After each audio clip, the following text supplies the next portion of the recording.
joining us. This is Developing Stories. My name is Sahid Aribisala. As the November 16 governorship election in Ondo State gathers momentum, leaders of the ruling All Progressives Congress in Okitiukpa local government area have expressed their readiness to rally support for Governor Lucky Aiyedatiwa towards ensuring his victory. At a stakeholders meeting held at the Council Secretariat in Okitiukpa, the party leader said Governor Aiyedatiwa remains the best option for the people. The meeting, attended by the governor, also witnessed the defection of some prominent members of the opposition party, the People's Democratic Party, PDP, in the council area to swell the ruling party, APC. Governor's correspondent Wahab Akole completes the story. The Secretariat of Okitiukpa Government Area of Ondo State played host to leaders of the ruling All Progressives Congress (APC) in the council area. The purpose of the gathering was to meet minds and re-strategize on how the party will triumph at the fast approaching governorship election in November.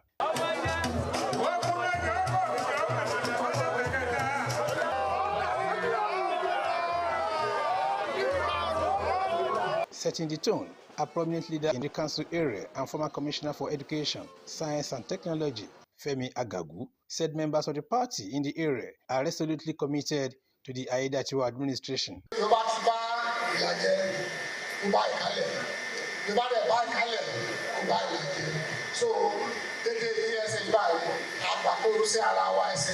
Other speakers at the event, while applauding Governor Aiyedatiwa for his leadership style and qualities, which have redefined governance in the state, promised total support for him and the APC. For the first time, we have the Commissioner of Finance as a woman.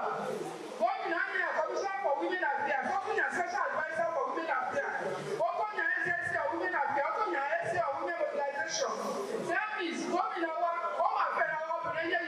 Governor Aiyedatiwa, while receiving new members from the opposition party, PDP, congratulated them on their decision to be part of the progressives, urging them to add value with assurance that they will be adequately carried along. Our brothers and sisters from other political parties that has come today to join our party APC. Congratulations.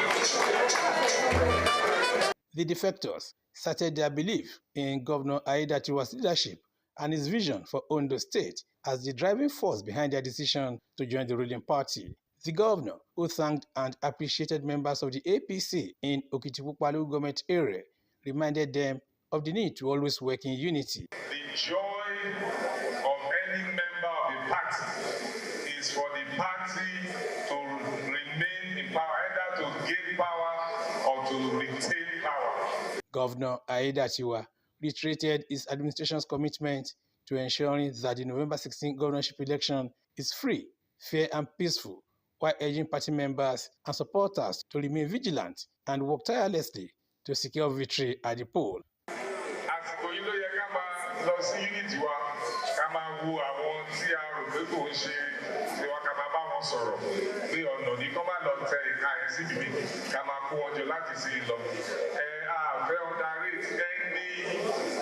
Candidate of any other party.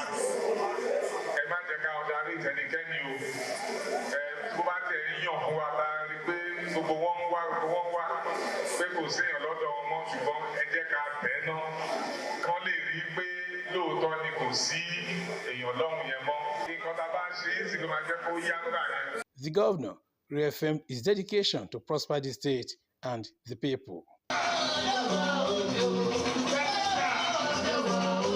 We have the duty in Okitiukpa local government to ensure that all the aspirants that came out under APC to contest during the primary elections are reconciled. Their followers are also brought to the same family so that we can work for the emergence and the winning of this November 16 election. From Okitiukpa in Okitiukpa government area of Ondo State, Wahab Bankole, Osrc News. The president of the Nigeria Labour Congress, Joe Ajaero, will today honor the summons by the police of allegations of treason and terrorism finance. Today's visit to the police headquarters in Abuja, the Nigeria Labour Congress NLC Central Working Committee issued a circular mobilizing the union members and affiliate associations for a march on the police head office head offices across the 36 states and the Federal Capital Territory.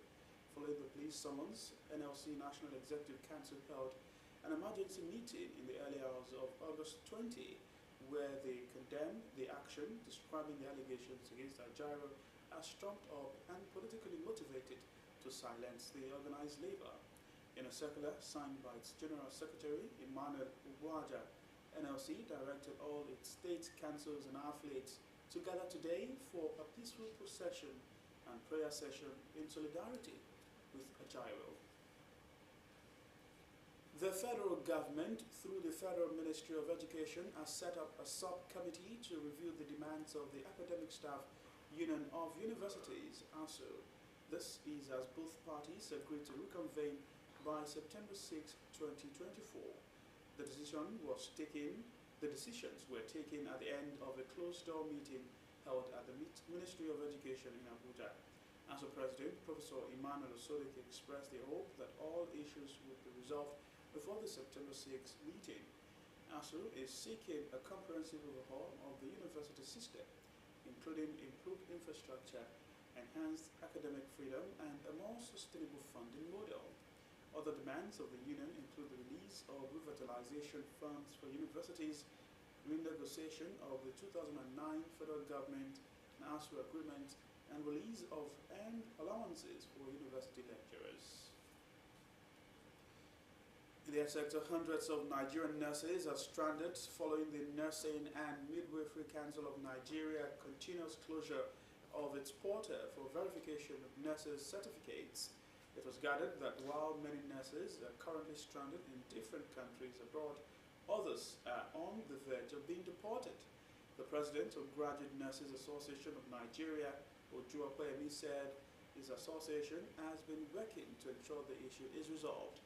And while the national body of Nigerian nurses and midwives has issued a 15-day ultimatum to the Nigerian government to address the long-standing demands of the nurses, the association is seeking the immediate reopening of nurses' verification portal, enhanced nurses' salary structure, and the creation of a Department of Nursing. The Association of Local Governments of Nigeria, ALGON, has entered into partnership with the Economic and Financial Crimes Commission, EFCC, to orient its members across the 774 local government areas in the country on procurement, financial spending, due process, accountability, and transparency. This was contained in a communique issued at the end of the association's 49th National Executive Council meeting held in the Federal Capital Territory, Abuja. The communique was jointly signed by the ALGON National Publicity Secretary, Bala Chamwo, and the National Treasurer, Gazan Mabatunde.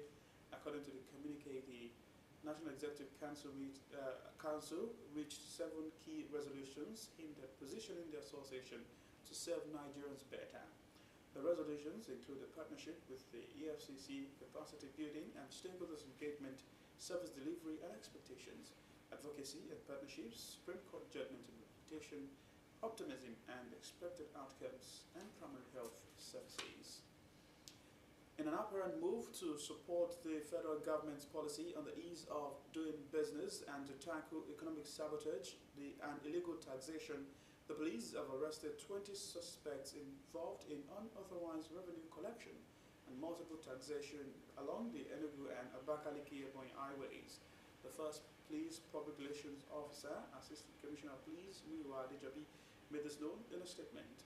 He noted that the operation marks a significant step and a strong start for the police in escalating and enforcing the presidential order on the ease of doing business and the fight against illegal roadblocks, revenue collection, and multiple taxation on the highways, with a view to promoting economic development in Nigeria. And that's Development Stories. Thanks for watching. Good morning.